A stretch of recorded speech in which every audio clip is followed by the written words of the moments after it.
Isinusulong po sa Senado ang panukalang batas na naglalayong alisin ang value-added tax o VAT sa system loss charges para mapababa ang bill sa kuryente.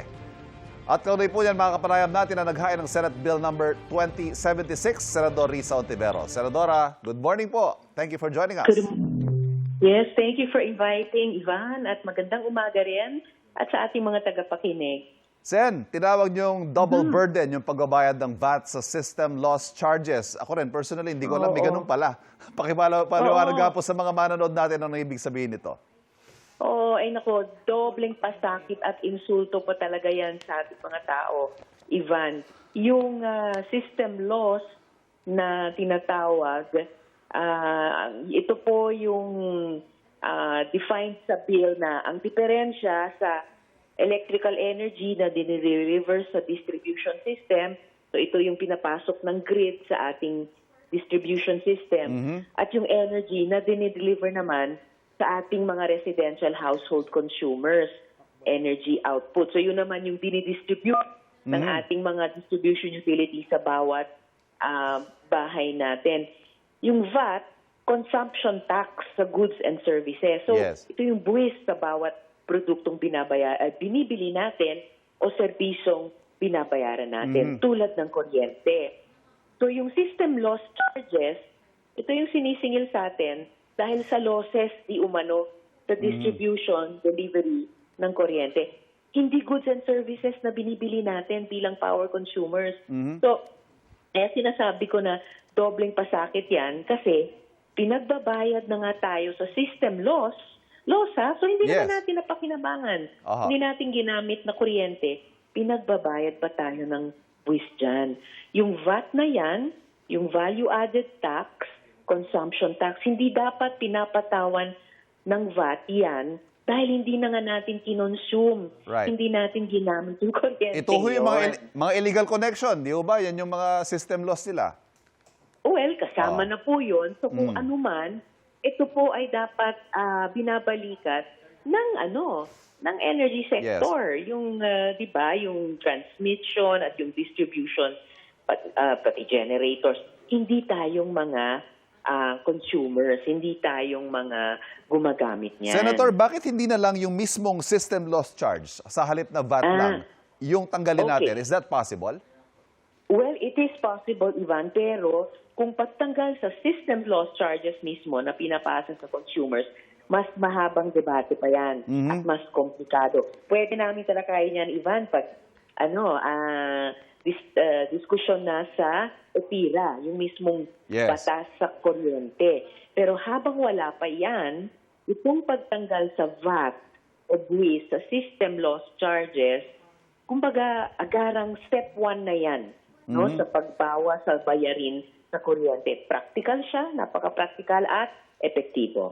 Itong sa VAT, ang kailangang amyandahan dito, Sen, is National Internal Revenue Code. Tama ho ba? That's right. At yun yung panukala sa bill ko, amyandahan yung NIRC na yan o National Internal Revenue Code para alisin yung system loss charges sa transaksyon na subject sa VAT. Itong panukala nyo, Sen, para sa lahat ng consumer to o depende sa kinukonsumong kuryente? Para sa lahat ng consumers, Ivan. Kasi lahat po tayo mayroong binabayarang VAT dun sa system loss charges. Pag in-unbundle, pag dineta-detalye natin yung bill natin, na nabibill shock na nga tayo ngayon, ay makikita po, yung isang item po dyan ay yung VAT sa system loss charges. Nabanggit nyo yung bill shock, Senator, yung other charges sa bill ng kuryente. Ang daming mga naglalabasa ngayon na, may ganito pala, bakit yung sinisingil sa akin to? Posible kayang pag-usapan din natin na matanggal ito o kaya saluhin ng gobyerno o ng distributor? Paano ho kaya ang mangyayari dito?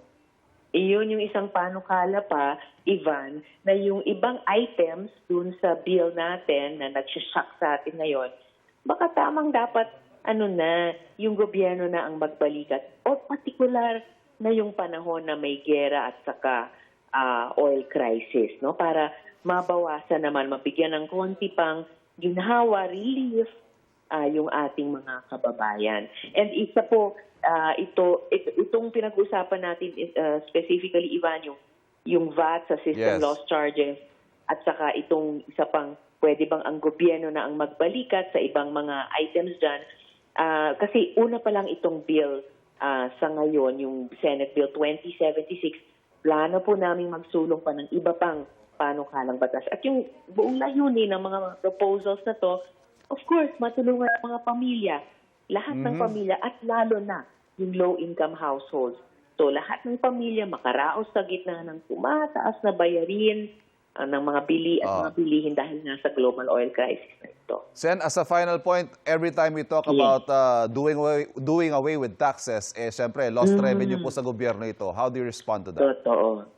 Well, kailangan balansehin talaga. Ano ba yung cost-benefit analysis sa bawat reformang gagawin natin? Ganon din, nung sinuspinde na binigyan ng dagdag kapangyarihan ang presidente, mag-suspend o magbawas ng excise tax sa langis at itong pinag-aaralan yung pagtanggal ng VAT sa mga oil products.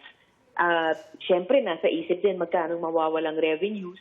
So yung isang alternative na minsan na kinoconsider, kung tuloy man yung isang particular na buwis, pero i-earmark ito para sa particular na gastusin ng gobyerno. Halimbawa, yung ganitong pagbibigay ng relief sa ating mga households na gumagamit ng kuryente. So, kailangan mag-consider ng iba't ibang options and tignan alin yung pinaka-optimal para sa gobyerno, of course, at higit na lahat para sa mga mamamayan na pinagsisilbihan natin. Alright. Senator, thank you very much for joining us this morning. Thank you very much also, Ivan. Nakausap po natin, Senador Risa Hontiveros.